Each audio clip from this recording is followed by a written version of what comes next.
राम पोरो, कसे तुम्ही सगळे? आशा करतो खाऊन मस्त मजेत असाल. मी पण लई मजेत आहे. तर पोरो, आजच्या या लाईफस्टाईल ब्लॉगमध्ये मी तुम्हाला माझा शेड्यूल सांगितलेला आहे आणि त्याचबरोबर द मिरॅकल मॉर्निंग जे एक बुक आहे, त्या बुकमध्ये ज्या हॅबिट आहेत, ज्या काही मी फॉलो करतो किंवा ज्या काही तुम्ही फॉलो करायला पाहिजे त्या सगळ्या सांगितलेल्या आहेत. त्यामुळे हा व्हिडिओ तुमच्यासाठी खूप फायदेशीर ठरणार आहे.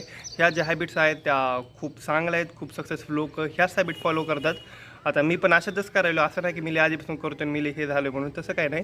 एक हॅबिट आपल्याकडे एक फॉलो करण्याचं असते. बाकी सक्सेस मिळेल ना मिळेल हे देवाच्या हातात असते. त्यामुळे जाऊ द्या, ते सगळं जाऊ द्या. आता तुम्ही फक्त ज्या हॅबिट आहे, सकाळी कसं उठते, सकाळी उठून करावं काय, हे जे काय आहे करायचं ते तुम्हाला आजच्या व्लॉगमध्ये मी सांगितलेलं आहे. त्यामुळे असा व्लॉग शेवटपर्यंत बघा आणि व्लॉग आवडला का नाही मला नक्की कमेंटमध्ये सांगा. तर चला तर मग सुरू करतो व्लॉग. ठीक आहे ना? बघा मग शेवटपर्यंत. हे बघा पोरो, आता इतक्यातच आला मारल्या मी फोन आता धरला ब्लॉग सुरू करायला. आता सगळ्यात पहिली गोष्ट लोकांच्या मनात येते की म्हणजे उठते आला मारल्यास त्यांना जाग आल्यासारखं होतं आहे, पण कसं उठावं तेच कळत नाही. त्यासाठी तुम्ही एक काम करा, की जर उठल्यास तुम्हाला 5-10 सेकंड दिवसभर तुम्ही जागे असता का नाही, ते थोडासा विचार करायचा की आपण झोपलं पाहिजे की उठलं पाहिजे. जर आपण उठलो त्या सकाळच्या टायमाला की 4-5 वाजता, तर आपला एक स्टेप सक्सेसकडे जाते. आणि बरं ठीक आहे, हे बी थिंक केलं, पण नंतर उठायचं कसं? कारण शरीरात लई आळत आहे, तर मला बी लई यायला. मग फक्त एकच काम करायचं, 5, 4, 3, 2, 1 असं म्हणायचं आणि उठायचं. मी एकदा उठून ती लाईट समोर लावली, मला उठायची गरज नाही.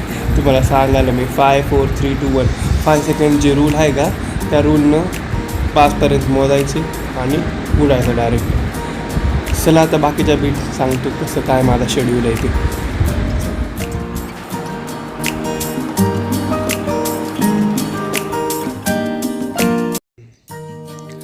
तर पोरं, इतक्या सकाळी उठून सुद्धा तुम्हाला जर झोप येत असली का नाही, तर तुम्ही उठून ब्रशसुद्धा करू शकता.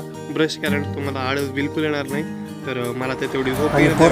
सकाळी उठल्यावर दुसरी तिसरी जी काय गोष्ट ती करायची महत्त्वाची गोष्ट म्हणजे सकाळी झोपेतून उठल्यावर तुम्ही पहिल्यांदा 1 ग्लास 2 ग्लास किंवा जेवढं तुम्हाला सोप्या पद्धतीनं पिता येईल तेवढं पाणी प्यायचं. मग ते कोमट असो की मीडियम असो. थंड पाणी पिणं कोणी सजेस्ट करीत नाही, पण प्या तरी बी. जेवढं जास्त पाणी प्याल का सकाळी तेवढं चांगलं, कारण की तुम्ही 6 ते 7 तास शरीराला पाणी दिले नसते, त्यामुळे डिहायड्रेशन जे झालं असते का ते पाण्यानं राहून जाते. आणि खूप जणांना वाटत असेल की मी अभ्यासच करत नाही. इकडे बघा, रात्रीच एवढा अभ्यास करून झोपलो आहे मी. तसं बायो नाही माझा सब्जेक्ट, पण तरी बी केला थोडाफार. ठीक आहे, चला आता जाऊता पुढे वळूता पुढे.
तर भावांनो, सकाळी उठल्यावर सगळ्यात पहिली गोष्ट तुम्हाला करायची ती म्हणजे फक्त आणि फक्त नेचरला फील करायचं.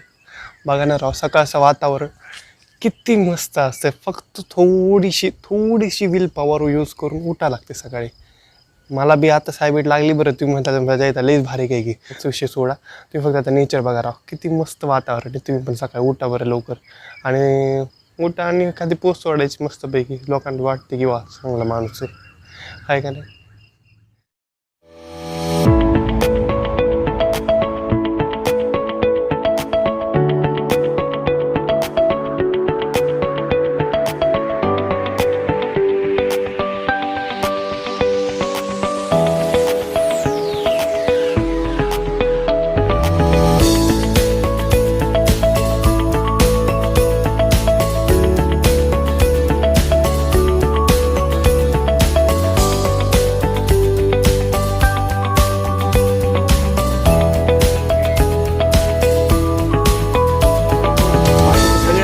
बाकीचे कामं जर तुम्ही केले तर जसं की सकाळी उठणं, सकाळी उठून पाणी पिणं, तरी झोप असली तर ब्रश करणं. आता हे सगळं तुम्हाला सांगितलेलं आहे मी. आता अजून एक महत्त्वाची गोष्ट आहे आणि ती म्हणजे एक्सरसाइज करणं, व्यायाम करणं त्याला म्हणू शकतात, म्हणतातच तर व्यायाम करणं एक्सरसाइज करणं एकच. तर मला तर तेवढी सवय नाही एक्सरसाइज करायची, कारण की मी पण करत नाही. आता तुमच्यासमोर काहीतरी केल्यावर करतो, ज्याला की हे म्हणजे उठाबशी नाही उठबशा ती करतो बस थोडंसं. आणि बाकी काय काय एक्सरसाइज करावं होतं ते मी शिकून घेतो यूट्यूबवरून. आपलं यूट्यूब आहेच की कामाला. ठीक आहे, करा मग तुम्ही सकाळी उठून एक्सरसाइज करायचं बघा.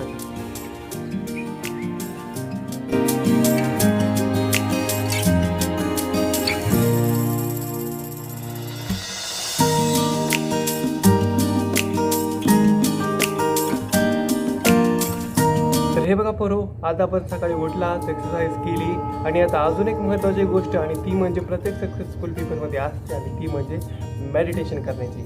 हो पोरो, मेडिटेशन तर तुम्हाला माहिती आहे की आपल्या कल्चरचा एक भागच आहे. मेडिटेशन केल्यामुळे आपली विल पॉवर इन्क्रीज होती, आपली फोकस पॉवर इन्क्रीज होती व आपली हेल्थसुद्धा चांगली राहते. त्यामुळे आपण कधीही मेडिटेशन करायला पाहिजे. तर आता मी एक लई सिक्रेटली मी एक लई भारी मेडिटेशन करतो बरं. ते मेडिटेशन तुम्हाला आताच नाही सांगणार, माझे 1000 सबस्क्रायबर झाला सांगणार. ते जर मेडिटेशन केलं तुम्ही खरंच फील करताल की भाई काहीतरी आज नवीन झालं किंवा आज काहीतरी वेगळं केल्यामुळे आज ही एनर्जी फील करायला मी. तर ते मेडिटेशन मी तुम्हाला नंतर सांगतो 1000 सबस्क्रायबर झाल्यावर. पण आता सध्याला मी जे काही मेडिटेशन करतो ते सांगतो तुम्हाला. ते म्हणजे तुम्हाला फक्त काय नाही करायचं, फक्त असा हात धरायचा आणि आपण जी ब्रिदिंग असते का आपली, म्हणजे आपण कधी श्वास मध्ये घेतो, कधी बाहेर सोडतो, कधी मध्ये घेतो, त्याच्यावर आपण सगळं 100% फोकस द्यायचा प्रयत्न करायचा आहे. देणं होत नाही मला माहिती, ठाणेकडे तिकडे जाईल तर परत आणायचं आणि फोकस करायचं. तर हेच करायचं 10 मिनटं किंवा 5-10 मिनटं करायचे. तर करा सुरू तुम्ही पण.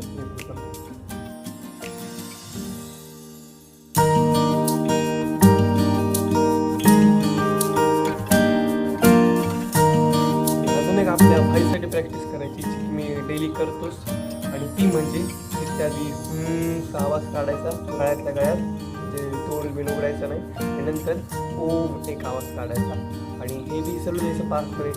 त्यानं आपले जे वोकलचं जे म्युकस वगैरे जे काय आपला आवाज जमलेला असतं का नाही ते मोकळा होते. त्यामुळे ही बी एक्सरसाइज तुम्ही केली पाहिजे.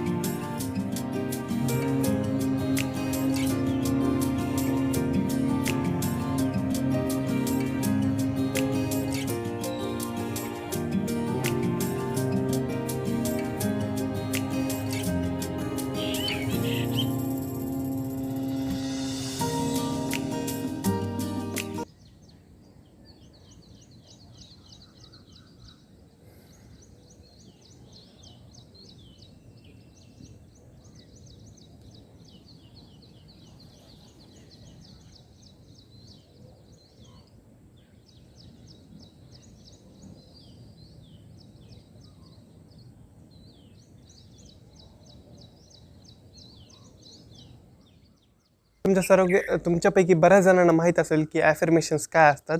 तर ज्यांना माहीत नाही त्यांनाही सांगतो. ॲफर्मेशन्स असे शब्द असतात जे की आपल्याला मोटिवेटेड फील करवितात. तर सकाळच्या टायमाला म्हणजे जेव्हा कधी तुम्ही सकाळी उठता का नाही तेव्हा तुम्ही स्वतःच्या आवाजात रेकॉर्ड केलेले ॲफर्मेशन्स किंवा जे काही यूट्यूबवरचे ॲफर्मेशन्स असतात त्या नक्की ऐकलं पाहिजे. कारण की आपण जी गोष्ट माइंडला डेली सांगतो आणि डेलीमध्ये बी सकाळी सांगतो ती गोष्ट 100% आपल्यामध्ये यायला लागते. असं म्हणणं नाही की तुम्ही जी गोष्ट म्हणाल ती येत म्हणून. फक्त आपला माइंड असा ट्रेन होतो की तुम्हाला जी गोष्ट पाहिजे त्या गोष्टीकडे मेहनत करतो. तर ठीक आहे, ॲफर्मेशन्स आता मी पण ऐकल्यात थोड्याफार, त्याच्यामुळे तुम्हाला सांगितलं. मला कोणती गोष्ट लपवून वाटत नाही. ह्या गोष्टी खूप काय लपवितात की मी हे करतो, मी ते करत नाही, मी 10 वाजता उठतो, मी 12 वाजता उठलो. तर हेच असं सगळं चालत राहते. आता तुम्हाला सांगितलं की मी सकाळी उठल्यावर काय करतो आणि तुम्ही पण काय करायला पाहिजे. तुम्ही एक्सरसाइज करायला पाहिजे. मी करीत नव्हतो पण आता मला बी करायला सुरू करायची आहे. ठीक आहे ना.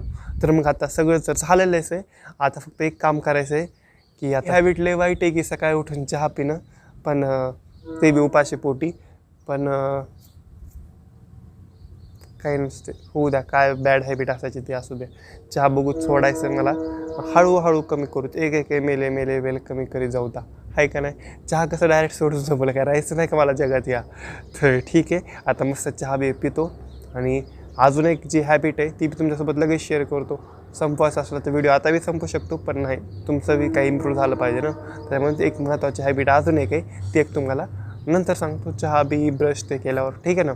चला तर मग.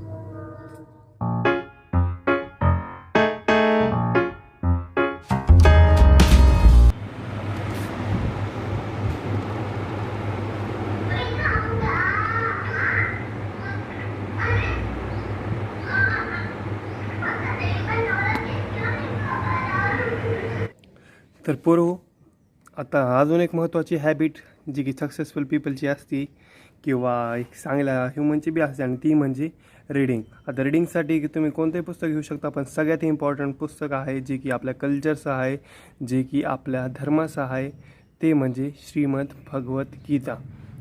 आणि भगवद्गीता किंवा जे काही धार्मिक ग्रंथ आहेत ते आपण सगळ्यांनी वाचले पाहिजे, कारण की हेच जे ग्रंथ असतात जे की आपल्याला लाईफविषयी माहिती देतात.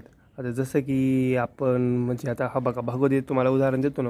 आता मी तर तशी एकदा वाचलेली, आता परत पहिल्यापासून सुरू केली मी वाचायला भगवद्गीता. आणि कारण की जेव्हा कधी तुम्ही भगवद्गीता कोणतेही धार्मिक पुस्तक एकदा वाचता का नाही, समजत आहे, असं नाही की समजत नाही, समजत आहे, पण जेव्हा तुम्ही दुसऱ्यांदा वाचता अजून एकदा समजत आहे.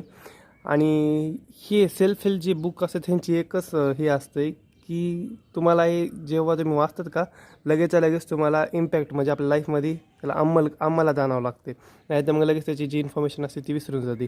आता भगवद्गीताच मी का म्हणून प्रमोट करायला माहिती आहे का, कारण की भगवद्गीताच आहे जी की आपल्याला दिवसातले जेवढे प्रॉब्लेम्स येतात का त्या सगळ्यांना फेस करायची शिकवण देते. भगवद्गीता काय माहिती आहे का, अर्जुन म्हणजे आता 5 पांडवामधला जे अर्जुन होता का, जो की कृष्णाचा मोठा भक्त होता, त्या अर्जुनानं भगवद्गीतेला म्हणजे कुरुक्षेत्राच्या ह्याच्यावर हे काय म्हणजे कुरुक्षेत्रामध्ये तेव्हा युद्ध सुरू होतं, तेव्हा कृष्णाला प्रश्न विचारले होते लाईफविषयी, आणि कृष्णाने त्यांची उत्तरे दिली होती. आता मी डायरेक्ट तुम्हाला वाचून दाखवतो ना, हा बघा भगवद्गीता. आता माझ्याकडे जे हे आहे ते हिंदीमध्ये आहे, श्रीला प्रभुपादचं ट्रान्सलेशन. आता ह्याच्यातलं मग आता कोणता स्टोरी बघा बुकमार्कमध्ये बघा, तुम्हाला एक छोटा एक्झाम्पल पण देतो ना, दाखवतो ना तुम्हाला.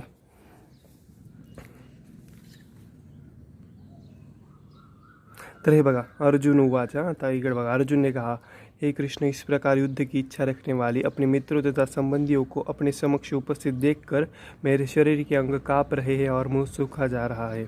आता हे तर पहिला अध्याय कुरुक्षेत्र युद्ध स्थल में निरीक्षण. आता अर्जुनाचा भक्त असल्यामुळे त्याच्या मनात करुणा होती, आणि तो एवढा मोठा विध्वंस बघून थोडं ते मोहाला भागी पडला होता. मग त्यालाच कृष्ण गायडन्स करतात. आता हा बघा, इथं अर्जुन पुन्हा एकदा म्हणते की मेरा सारा शरीर काँप रहा है, मेरे रोंगटे खडे हो रहे. आता इथं कृष्ण वाच बघूत आपण. जसं भगवद्गीतेवर बोलायला गेलं तर मला 101 व्हिडिओसुद्धा कमी पडायचे, कारण की भगवद्गीतेचं एवढं ज्ञान आहे. भगवद्गीता एकाच्या समजती पण एकाच्या समजत पण नाही असं म्हणायला हे होते बरं, कारण की ज्ञान खूप हे. आता इकडे बघा, श्री भगवान वाचा. तर सगळ्यात पहिल्यांदा भगवान श्रीकृष्ण अर्जुनाला मोटिवेशन देतात ना, ते म्हणजे बघा, आता श्री भगवान ने कहा, हे अर्जुन, तुम्हारे मन में यह कलमश आया कैसे? यह उस मनुष्य के लिए तनिक भी अनुकूल नहीं है जो जीवन के मूल्य को जानता हो. इससे उच्च लोक की नहीं अपितु अपयश की प्राप्ती होती है. आता मी तर हे असं वाचायलो बरं, काय म्हणा सगळं मनातल्या मनात स्वतः वाचत असतो का मी, as a character of Arjun Krishna काय बोललेलं हे इमॅजिन करून घेतलं. असं म्हणतात कृष्णाची टोन कशी असणार बोलण्याची, म्हणजे आता हे जे वाक्य आहे जे थोडंसं मोटिवेशन वगैरे कसे बोलते थोडे अँगरमध्ये, त्या ह्याच्यामध्ये झालं हे वाक्य. तर मग हे असं इमॅजिन करून जेव्हा कधी तुम्ही असं वाचता का नाही भगवद्गीता, तेव्हा समजते. विदाऊट एनी इमॅजिनेशन तुम्ही समजू शकत नाही. जेव्हा तुम्ही अर्जुनाच्या ठिकाणी राहता आणि कृष्ण तुमच्या समक्ष असे उभे आहेत, जेव्हा ठरविता का नाही, तेव्हाच तुम्हाला भगवद्गीता समजू शकते. आता भगवद्गीता जर तुम्ही वाचली तर तुम्ही भाई साहेब तुम्ही काही करू शकतात. खरं म्हटलं तर अल्बर्ट आइन्स्टाईन असो किंवा अब्दुल कलामसुद्धा म्हणतात की भगवद्गीता आणि कुराण सोबतच ठेवतो आणि दोन्ही वाचतो. तर मग भगवद्गीताची जेवढी एनर्जी आहे, भगवद्गीता जेवढं ज्ञान आहे ते बाकी कुठंच नाही आहे. त्यामुळे तुम्ही भगवद्गीता नक्की वाचा.